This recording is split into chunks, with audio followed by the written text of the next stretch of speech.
नमस्कार। श्रीमती मोहरी देवी तापड़िया कन्या महाविद्यालय जसवंतगढ़ के इस यूट्यूब चैनल पर मैं प्रवक्ता हनुमान शर्मा आप सभी का हार्दिक स्वागत और अभिनंदन करता हूं। बीए प्रथम वर्ष के प्यारे विद्यार्थियों, आप सभी का हार्दिक स्वागत है। और आज हम प्यारे विद्यार्थियों, पिछले वीडियो में मैंने हिंदी साहित्य विषय के अंतर्गत आपको जो अजमेर विश्वविद्यालय MDSU जो है आपके, उसमें अजमेर विश्वविद्यालय का जो आपका हिंदी साहित्य का जो प्रथम प्रश्न पत्र था, जिसका नाम प्यारे विद्यार्थियों आपके पहली जो किताब है उसका नाम है प्राचीन काव्य, तो उसकी जानकारी मैंने पिछले वीडियो में दे दी है। किस प्रकार के टॉपिक हमें पढ़ने हैं, ये आप जो मानचित्र है, एक तरह का मैप है, वो आप अपने दिमाग में बना लीजिए ताकि आपको पढ़ने में आसानी होगी। हम उस क्रम से पढ़ते जाएंगे, तो आपको भी जो है पहले जो है एक तरह से मैप को है अपने दिमाग में फिट कर लेना है।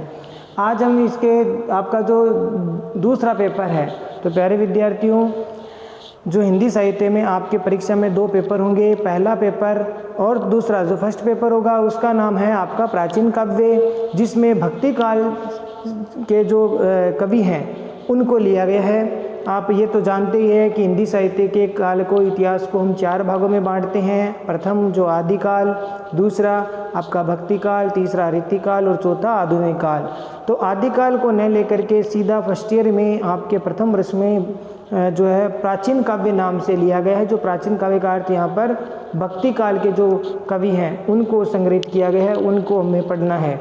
और आपके सेकेंड ईयर में अगली जानकारी बता देता हूँ, सेकेंड ईयर में आपके रीतिकाल को पढ़ना पड़ता है और थर्ड ईयर में आपको आधुनिक काल को पढ़ना पड़ता है। तो ये जो सेकंड पेपर है आपका, प्रथम पेपर तो हो गया प्राचीन काव्य, और दूसरा जो पेपर है उसके संदर्भ में आपको आज जानकारी दे रहा हूँ। तो प्यारे विद्यार्थियों, अजमेर विश्वविद्यालय का ये पाठ्यक्रम है MDSU, जिसके यहाँ पे हिंदी साहित्य विषय में द्वितीय प्रश्न पत्र है आपका। प्यारे विद्यार्थियों, केवल जानकारी आपको परिचय दिया जा रहा है, पहले पढ़ाई हम करेंगे, लेकिन पहले आपको एक इन किताबों से संबंधित जानकारी होनी जरूरी है, क्योंकि आप नए नए अभी आए हैं, इसलिए पहले आपको सब्जेक्ट के विषय का जो है परिचय आवश्यक मैं समझता हूं। तो इसलिए आपको पहले हम परिचय देखते हैं आज।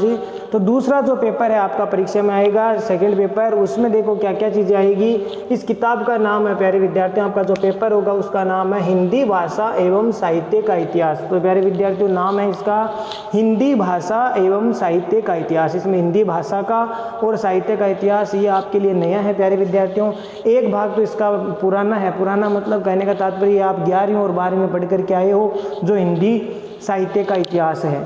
ठीक है, ये किताब आप पढ़ करके आए हो, ये चीज़ें आप 4 कालों को पढ़ करके आए हो। 11वीं में आदिकाल है, ठीक है, और बाद में रीतिकाल है, और 12वीं में आपके ये भक्ति काल, आधुनिक काल है। 3 कालों को तो आपने 11वीं में पढ़ के आए हो, आदिकाल, भक्ति काल और रीतिकाल, और चौथा काल 12वीं में आपका था आधुनिक काल। तो ये भी आपको पढ़ना है दोबारा से। ठीक है, अगर जिसके 11वीं 12वीं में ठीक से पढ़ा है तो उनको आसानी होगी समझने में, उनके लिए नया नहीं है। ठीक है, अब पहले इस किताब का नाम है हिंदी भाषा एवं साहित्य का इतिहास, और इसमें आपको किस प्रकार से 100 अंकों का पेपर होगा। हाँ, अभी जो कोरोना काल चल रहा है इसके अंतर्गत आगे के जो सेशन है, हो सकता है आगे पीछे से गाइडलाइन ऐसी आ जाए जिसमें आपके पेपर का वेटेज तो यही रहेगा, लेकिन प्रश्नों की संख्या है कम कर दे, या जो है किस प्रकार से उनका कम करना होगा वो उसकी जानकारी पीछे से आएगी तो आपको सूचित कर देंगे। लेकिन मैं आपको 100 नंबर का जो पेपर है उससे संबंधित बात बता रहा हूँ। पहले जो आता था 2 प्रश्न आते थे प्यारे विद्यार्थियों, आपकी किताब, ये जो किताब है हिंदी भाषा एवं साहित्य का इतिहास, इसमें 2 प्रश्न हिंदी के उद्भव और विकास, यानी हिंदी भाषा का किस प्रकार से उद्भव हुआ, किस प्रकार से हिंदी भाषा का विकास हुआ, और हिंदी भाषा परिवार, हिंदी भाषा के क्या क्या परिवार हैं, उन परिवार से संबंधित प्रश्न हैं वो पूछे जाते हैं। तो ये जो प्रश्न 2 आएंगे आपके पेपर के अंदर, जो है पहला प्रश्न होगा आपका हिंदी भाषा का उद्भव और विकास। तो प्यारे विद्यार्थियों, नोट कर लेना दिमाग में, पहला जो प्रश्न आएगा आपका हिंदी भाषा का उद्भव और विकास। इस चीज़ को, इस टॉपिक को हमें क्लियर करना है, समझना है। उसके बाद में प्यारे विद्यार्थियों ब्रज भाषा, अवधी भाषा और राजस्थानी भाषा, इनका सामान्य परिचय पूछा जाता है, ये अवश्य ही आता है परीक्षा में। ठीक है, बहुत महत्वपूर्ण है।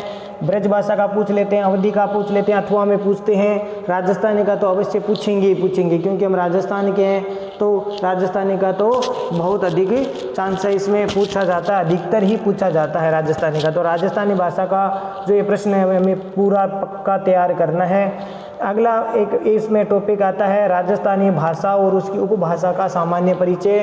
राजस्थानी भाषा का उद्भव कैसे हुआ, उसकी उपभाषाएं क्या है, बोलियां क्या है, ये भी हमें पढ़ना है। जैसे भाई अपने राजस्थान में मेवाती है, मेवाड़ी है, मालवी है, ठीक है, ढूंढानी है, अहिरवाटी है, तोरावाटी है, इस प्रकार की कई शेखावाटी है भाषाएं चलती है, तो इनको भी पढ़ना है। ये कहाँ कहाँ बोली जाती है, ये कौन कौन से अपभ्रंश से ली गई है, ये चीज़ें हमें पढ़नी है। तो प्यारे विद्यार्थियों, ये चीज़ें आपके लिए नई है, क्योंकि ये 12वीं 11वीं में नहीं है, ये नई टॉपिक आपको पढ़ना पड़ेगा, ठीक है। आप नई कक्षा में आए तो नई चीज़ें पढ़ेंगे। आगे देखिए दूसरा जो भाग है, ये तो पहले भाग में 2 प्रश्न आएंगे, फिर तीसरा भाग यानी तीसरा जो प्रश्न आएगा वो 3 प्रश्न आपके हिंदी साहित्य के इतिहास पर होंगे। ध्यान रखना, 2 किताबें हो गई इसमें, एक तो हो गया हिंदी भाषा की किताब, दूसरी किताब हो गई आपकी हिंदी साहित्य का इतिहास, यानी 2 भागों में बंटा हुआ ये पेपर, 2 तरीके से पूछा जाएगा, ठीक है। इसमें पहले भाषा से संबंधित प्रश्न आएंगे, वो कितने आएंगे, 2 आएंगे, कितने कितने नंबरों के, 20-20 नंबर के, 40 नंबर का, ठीक है। उसके बाद में प्यारे विद्यार्थियों 3 प्रश्न हिंदी साहित्य के इतिहास पर, जो आपकी 11वीं 12वीं में आप पढ़ करके आए हो, ठीक है। इसमें आपके काल विभाजन संबंधी प्रश्न पूछे जाते हैं, नामकरण से संबंधित, आदिकाल का नामकरण किस प्रकार से हुआ, काल विभाजन किस प्रकार से हुआ, तीनों चारों कालों का बताइए, कालगत परिस्थितियां क्या रही, आदिकाल की कौन कौन सी परिस्थितियां थी, रीतिकाल की हर काल की परिस्थितियां रही है, ध्यान रखना ये प्रश्न बनता है।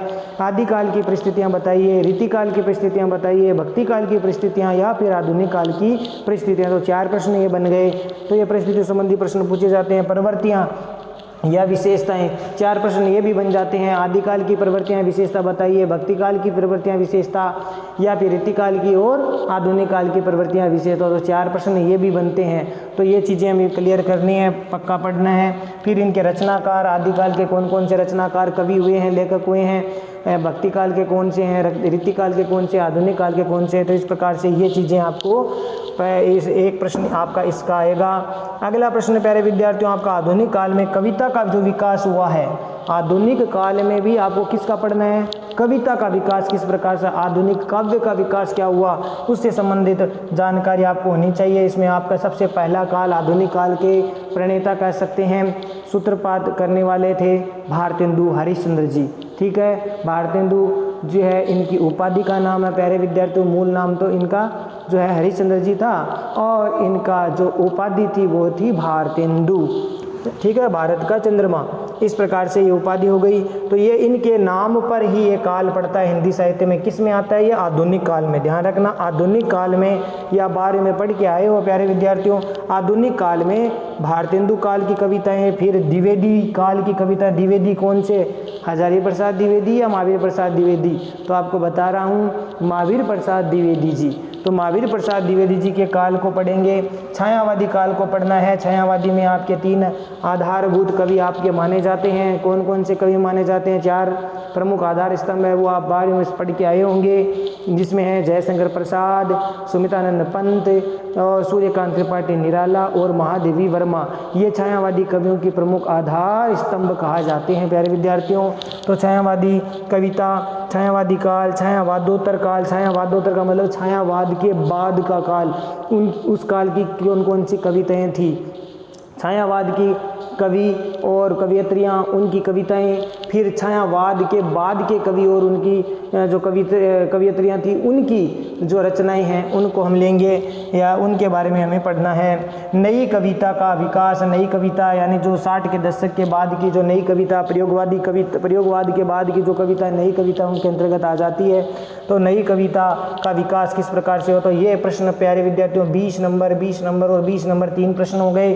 तो इन प्रश्न आएंगे इस वाले भाग में। तो 20 60 अंक के, तो 60 और 40 टोटल 100 अंक का पेपर है प्यारे विद्यार्थियों। इस प्रकार से आएगा। ये आपको ये मैप अभी आपके दिमाग में होना चाहिए, उसके तरह ये लक्ष्य बना करके हमें पढ़ना है, ठीक है। तो अच्छे नंबर आपको लाने हैं। पहला इसमें टॉपिक थोड़ा बता देता हूँ, क्या क्या चीज़ें आप में इसके अंदर समाहित है। थोड़ी बहुत चीज़ें ले रहा हूँ, सारी चीज़ें इसमें नहीं आई है। जैसे भाषा के विविध रूप या परिभाषा, इस संबंधित जो प्रश्न है वो हम तैयार करेंगे। भाषा के विविध रूप क्या है, इनकी परिभाषाएं, भाषा की परिभाषा क्या है, भाषा के अलग अलग रूप क्या है वो हमें पढ़ना है। फिर विश्व की भाषा का वर्गीकरण, विश्व में कौन कौन सी भाषाएं चलती है, उन विश्व की भाषाओं का जो वर्गीकरण किया गया हिंदी साहित्य के अंतर्गत उनका वर्गीकरण हमें पढ़ना है। अलग अलग वर्गीकरण है, यूरोपीय, भारोपीय जो परिवार है, इस प्रकार से अलग अलग जो है वर्गीकरण किया गया है तो उनका हमें पढ़ना है। फिर भारोपीय परिवार, भारोपीय परिवार का मतलब होता है प्यारे विद्यार्थियों भारत और यूरोप का, ठीक है, भारोपीय परिवार हो गया, भारत और यूरोप का दोनों को मिलाकर जो भाषा यहाँ पर बोली जाती है वो परिवार हो गया भारोपीय परिवार, ठीक है, यूरोप प्लस भारत दोनों का मिश्रण हो गया भारोपीय। और ये यहाँ जो भाषा बोली जाती है वो भारोपीय परिवार के अंतर्गत आती है, तो भारोपीय परिवार का वर्गीकरण हमें पढ़ना है। फिर एक आपकी कैंटुम वर्ग की परिभाषा भाषा आती है, कैंटुम वर्ग में कौन कौन सी भाषाएं होती है वो भी हमें पढ़ना है।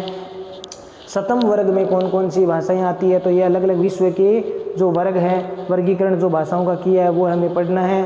फिर ये प्रश्न बहुत इंपॉर्टेंट है, कई बार आता है, मध्यकालीन आर्य भाषा का परिचय, मध्यकाल में जो प्राचीन आर्य भाषा थी उनका क्या क्या विशेषताएं क्या है, उनका परिचय क्या है, ये हमें पढ़ना है प्यारे विद्यार्थियों।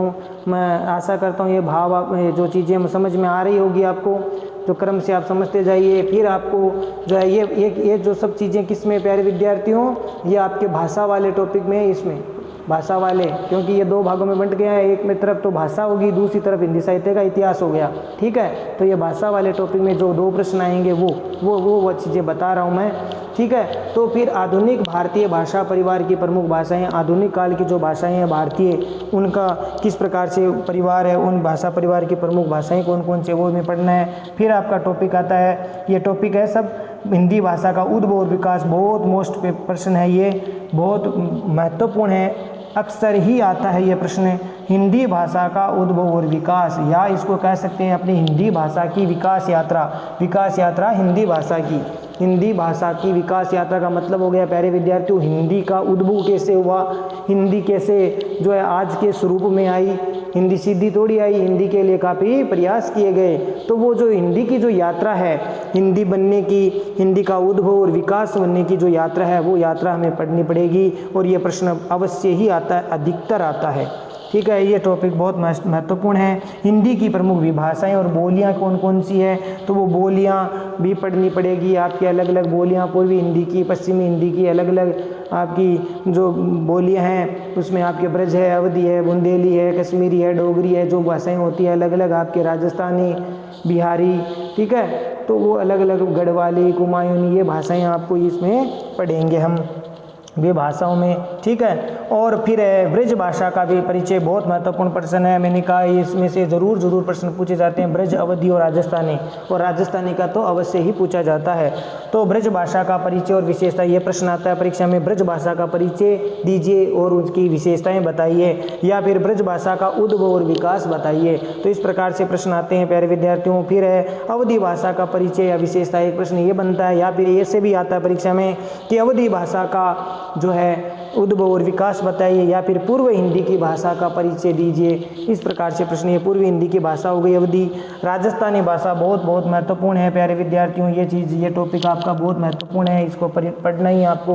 राजस्थानी भाषा परिवार का परिचय और विशेषताएं, राजस्थान की कौन कौन सी भाषाएं हैं, कौन कौन सी विशेषताएं हैं, कौन कौन सी बोलियां हैं बोली जाती है, वो हमें पढ़ना है। आगे देखिए प्यारे विद्यार्थियों, थोड़ा परिचय लंबा हो गया है तो ध्यान रखना है, लेकिन ये समझ में आना ज़रूरी है। ये चीज़ें आप सेट कर लोगे तो ये किताब आप ठीक से क्लियर कर पाओगे। थोड़ा सा कठिन है ये, क्योंकि ये किताब आपके लिए नई है, ठीक है। ये चीज़ें तो पढ़ी हुई है 11वीं 12वीं में, लेकिन इधर वाली चीज़ है ये आपके लिए नहीं है, तो इसको थोड़ा ठीक ढंग से पढ़ेंगे, जानकारी ठीक से लेंगे। अगला देखिए प्यारे विद्यार्थियों, हिंदी साहित्य का इतिहास। अब हिंदी साहित्य के इतिहास में जो काव्य हैं, कविताएं, वो पढ़ने के आदिकाल की परिस्थितियां और विशेषताएं। मैंने कहा है चारों कालों की 4 प्रश्न बनते हैं। आदिकाल की परिस्थितियां और विशेषता बताओ, रीतिकाल की परिस्थितियां, विशेषता और परिस्थितियां और विशेषताएं या प्रवृत्तियां कह दो।